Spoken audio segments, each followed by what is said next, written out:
says that to be a successful artist, you need to be consistent. But here's the truth that nobody talks about.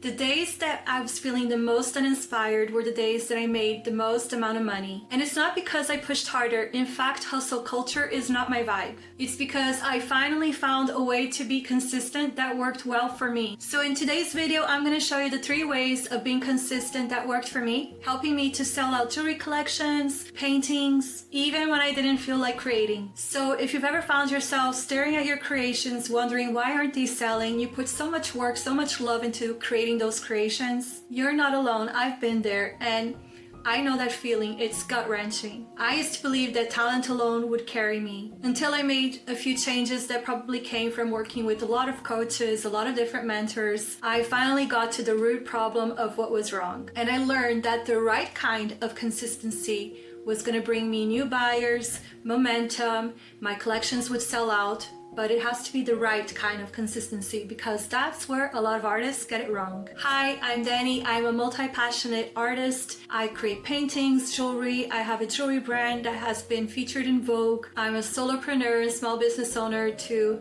a brand called Lila in the Sky. My jewelry sells to shops across Europe, and I was able to achieve the impossible with a handmade business. Now I live a slow life in the countryside of the south of France, and I created this YouTube channel to help other artists to be able to create the life of their dreams, which is to work from their cozy home studios and to be able to live full time from their art. We artists together, we're co-creating a world that we want to create. We want to shape and create a culture that has our best interest in minds because they're currently being shaped by the wrong hands. And if you want more videos like this, hit like and subscribe and hit the bell because I post on YouTube every week consistently. So first of all, let's just structure consistency in 3 pillars. 1, consistency in creating a collection or service that is actually providing a transformation to somebody, offering service and purpose for others. 2, consistency is revenue generating activities. This is something fundamental that I've learned from a lot of my coaches in the past.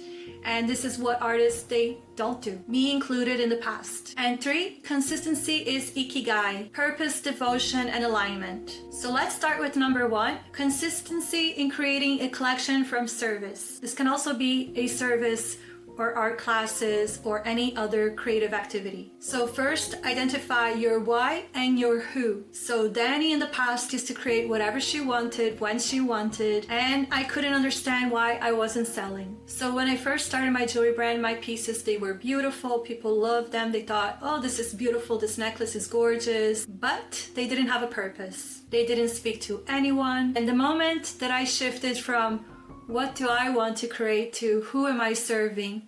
What do people want to wear? What kind of jewelry makes them dream? Who am I creating this for? And why does this matter? That's when everything changed. All of a sudden, my collections began to sell out. And after I had this clarity, I knew exactly where my audience would be. They were going to be in this yoga festival. I put my table there with all of my jewelry, and in 2 hours, sold out.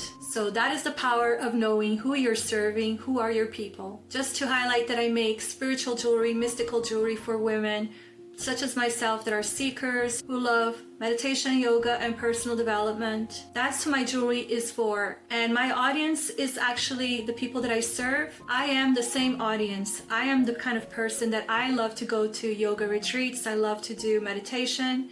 So I am my audience, but I just became clear in who I was serving because like many people, there are many aspects about myself. So I couldn't be one day showing up making spiritual jewelry and then another day making jewelry inspired from the Amazon, which I did bring that one time into my brand, and it didn't work out because I am Brazilian. I grew up in Rio de Janeiro. I love Brazilian shamanism. I love the rainforest, and I've been contributing to the cause of the Amazon for years. So I thought that would work, but no. The people that I was serving, they didn't want that.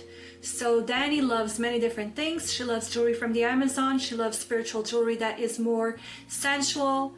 And the people who I was serving, they liked that aspect of Dani, the Dani who creates that sensual jewelry, not the one who's bringing in jewelry from the Amazon. So I had to become very clear, and I realized why my attempt to bringing some of the jewelry from the Amazon and this cause that I was so passionate about did not resonate with my audience. But still, through my jewelry, I'm able to support the cause of preserving the rainforest and its culture, so that the people that I'm serving, they love that when they are buying my jewelry, that they are actually creating an impact on preserving the rainforest. So once you define who your paintings, who your jewelry, who your creations are for, who are you servicing, then those people, they feel seen. Those people, then they want to buy from you because they feel like what they're seeing is them. They see themselves in your creations.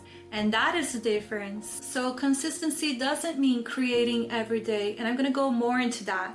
Consistency means creating with intention and service every time. So create one collection, one series. You don't have to have 100 paintings or 100 pieces of jewelry. Start with a little tiny small capsule collection, a small series, and create with intention. Because sometimes creating those 100 pieces or that massive series is actually procrastinating on the things that do matter, the right way of consistency that I was talking about. And to create that sellable collection or series, start with a why. So what emotion or spiritual need that this piece of art, this creation meets. Start with the who. You can envision one person that you know really well that would love this. You can think of a collector. Think of someone with a soul. Think what they would want, what would light them up. Try to think of a person that you know would be excited with what you're creating, because that is huge. When I think of my collectors, when I think of what is she gonna want next from me, when I think of what do they want to wear, what do they want to put in their homes at this moment, I know their names, I know their faces, I know what lights them up, I know them so well, and I talk to them all the time, so I know exactly what do they want already. And sometimes I even discuss in advance, what do they want? What do you want? What is your dream jewelry? What is your dream painting? They tell me and I make it for them. Then create your series, your collection with a story thread. So I know that, for example, a few of my customers, they're doing a lot of different shamanic work. They are dealing with self-love. So when I'm going to envision that collection or that series on self-love, that's going to be the story thread of my series of how to go into that journey of self-love.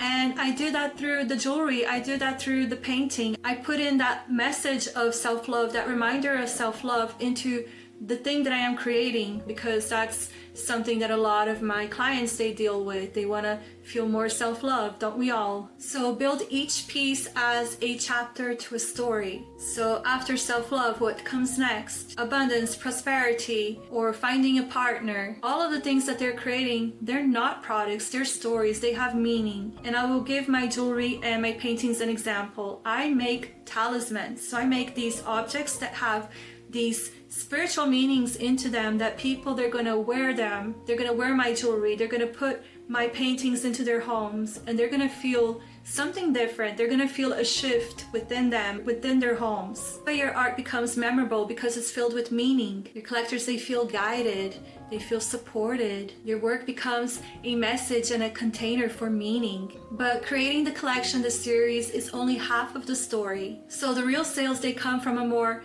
boring side of consistency that artists don't really like that much, and I'm one of those. So this is the part that artists, they don't want to hear, and I hope this is not the part that you're gonna stop watching this video, because it's the most important part. So when I first started my jewelry brand and making my paintings, I thought that the creative process, that the making part was the part that was the most important. I thought that that was my job.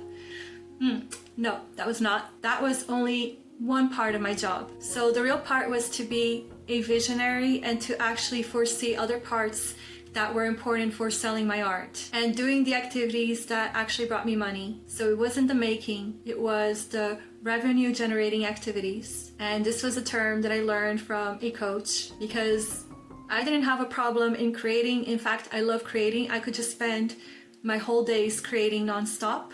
But if I just do that, then I'm in a little bubble. I'm living like a monk and just making paintings all day, and I'm not. How am I going to survive? How am I going to eat? So my art sells effortlessly now because I am consistent with these activities, with the things that actually move the needle forward to my business, which are the revenue generating activities, RGA. So what are the revenue generating activities for artists? Going to the markets and booking those markets, being in all of the markets, all of the weekend markets in town, those are RGAs. Collecting emails as if your life depends on it, and sending newsletters announcing that you have this beautiful offer every month. Every month there's something exciting happening in your shop, and your studio, your art studio, is your shop. Talking about your story with friends, with strangers, with people that you meet every day, every single moment in your life. That is also RGAs. So maybe you guys, like myself, have all of these WhatsApp group, the family group, and then the friend group, and then the gym friend group, and the group of the retreat that you participated in. And not even just these group, just individual people in your WhatsApp, to start messaging people and saying, oh, I have this new piece that I'm creating. I'm actually taking commissions right now for Christmas. Would you be interested in one of my commissions? I have spaces for 10 commissions. Connect with real people. Tell them what your offers are. Say how you can make their life easier. Tell them, like, I can make a painting of your wife, a beautiful painting of your wife, so that this Christmas can become even more memorable and you don't have to go into the queues and shop and be in that stressful environment of Christmas shopping. Even there, you're already being a service to people, and people love handmade art. People love supporting artists. People love to support artists, I promise you. Another revenue generating activity is to post on your social media, and you don't have to have a huge following. You can post on Facebook groups, you can post on your Facebook feed. I used to do that for years. I don't have Facebook now, but I did used to do that for years and had constantly people asking me to buy things of mine. I made a lot of sales through Facebook. Seriously, Facebook is underrated. And also on Instagram, so post on Instagram. You never know who's watching or who's following, and they might be even silent fans. Sometimes the people who reach out to me and they want to buy something of mine and they tell me they were following my account, I don't even know who they are, because some of the people, they just don't interact, they're not liking, but they're following your things.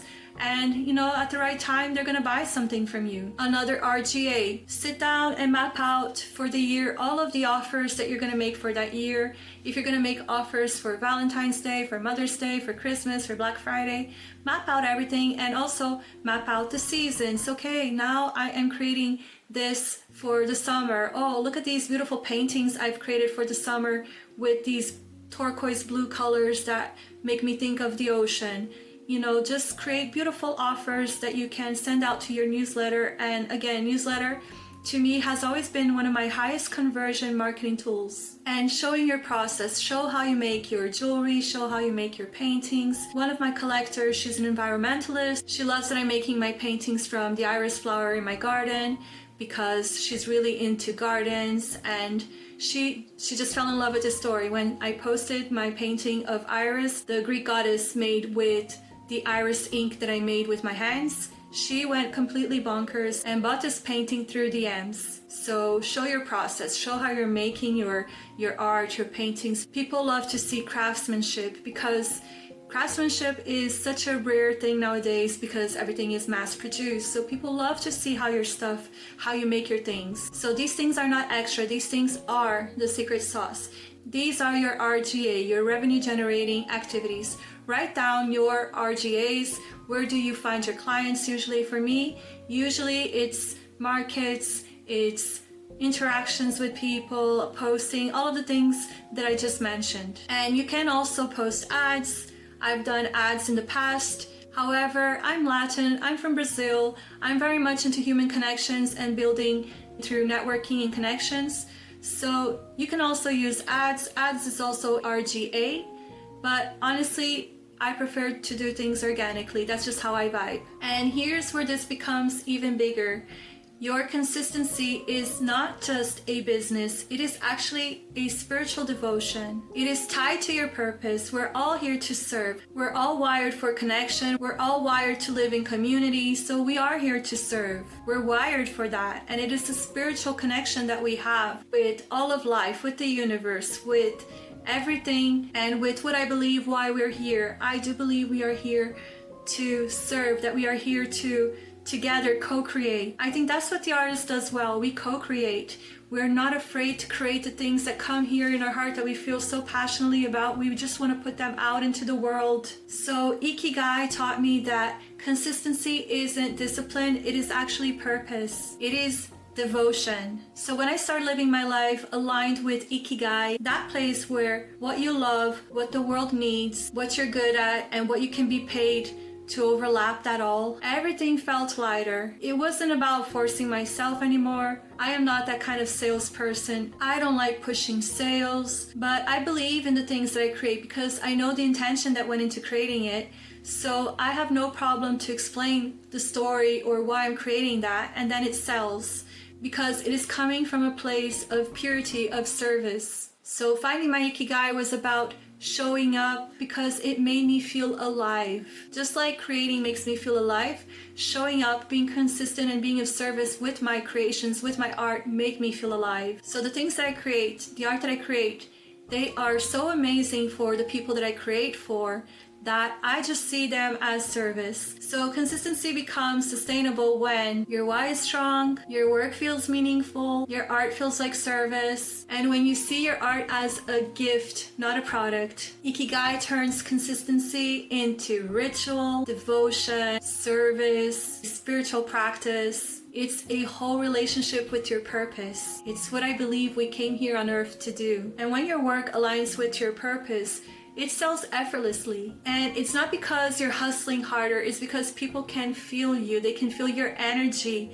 through your creations. They can feel the purity of what you're doing, the devotion and the service, and the love and the heart that goes into that. So when these three forms of consistency work together, that's when you become magnetic and you start selling effortlessly. So be consistently productive with creating your collection, have devotion to the people that you're serving, and devotion to the work that wants to come through you. So if you're ready to bring consistency into your life and you want to unblock your creativity, I have a free masterclass in the link below that has helped a lot of people. It's very popular, and it's how to unblock your creativity masterclass. You can find it in the link below. Don't forget to hit like and subscribe. This is a new channel and it really helps. I answer to all the comments. Leave me a comment below, and I would love to hear which one of these tips or if anything resonated with you. Let's continue the conversation. So as usual, see you next week. Ciao!